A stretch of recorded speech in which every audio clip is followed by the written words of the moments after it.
After a long day of tough mining, you come back to your base and decide to kick back with some villager trading. But you don't want to deal with running from villager to villager and chest to chest. Well, here's the solution for you.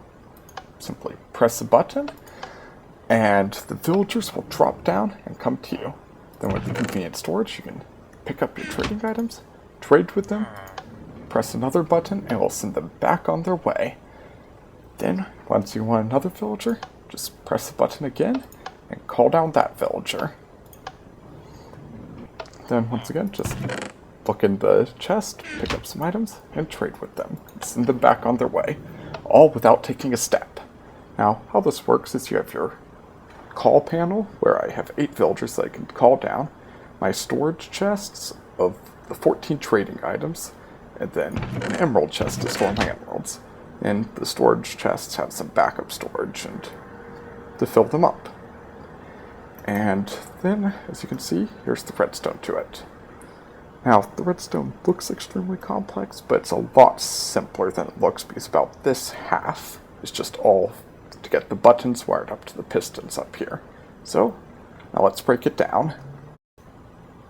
For this tutorial, I will only go over the basic concepts because there's a lot into this, so I won't go over every detail. But to start with, the villagers go into their docking stations, which means they'll be in a minecart in this location. Once I call them, the piston will push them out, dropping them down. The other important fact here is, getting here to show you, is this tripwire here. And as you can see, if a villager's in here, the cart will redirect and skip that docking slot. But if there's no villager in there, the villagers coming up will go into their appropriate slot. So I've quickly built out the next loop so I can show you how the tracks lay down. I found this pattern worked best because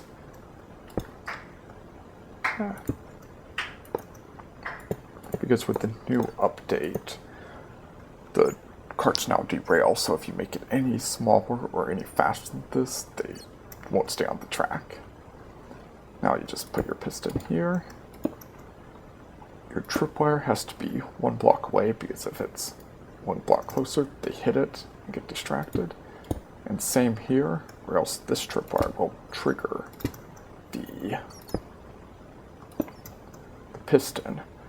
Then you put down some wiring, because it's on this side, you need the wiring to go into this part of the track. And the wiring goes in like so. In this case I had to put the inverter, because if it wasn't inverted, because if this villager's in here,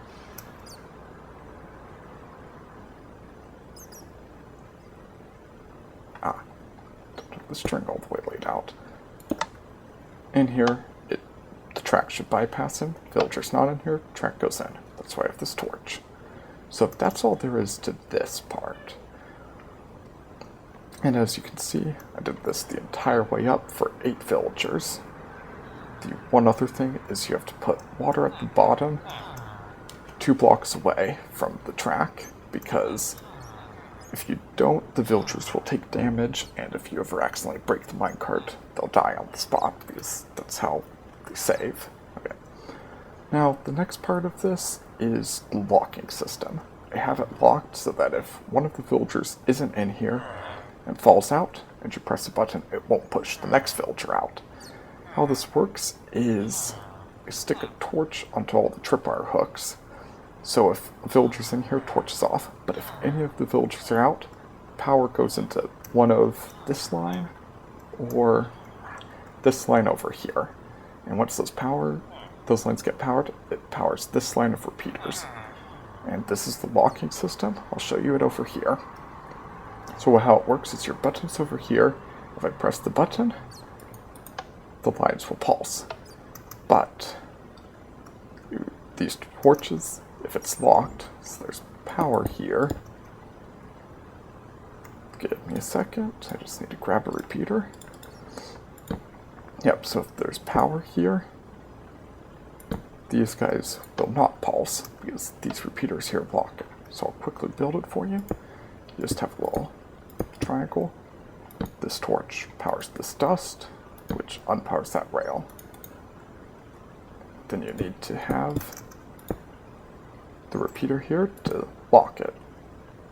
So, once again, this is just a bay of 8 repeaters going down, or 8 signals that can be locked or unlocked.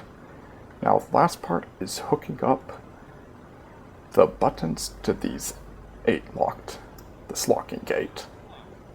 So I found the best way was go backtrack from here to where the buttons meet. And to do that, I set up the button panel, then made 4 lines of blocks from each panel and just tried to match them up. And that's just playing around with the redstone to try and make it more compact. Less compact it is, easier to set up. And now I'll quickly build the button panel to show you how I made it so compact. So, I stick a repeater here.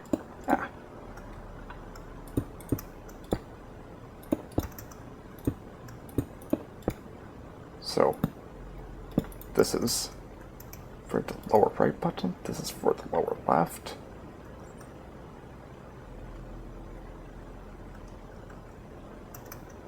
Oops, I built this one up, but excuse me for that. Then this is for the upper left, will be powered here, and upper right will be powered here. And then you just make it 4 lines off of it. Like so. Bats. And that's really all there is to it. And just to finish up, I'll quickly show you what setup I did with these droppers here.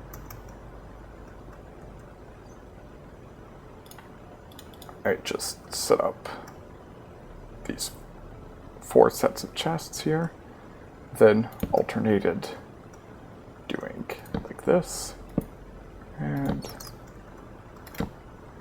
that. And then just stick the chests here, here, here, here, and here.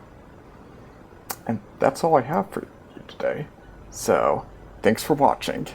Have a great day.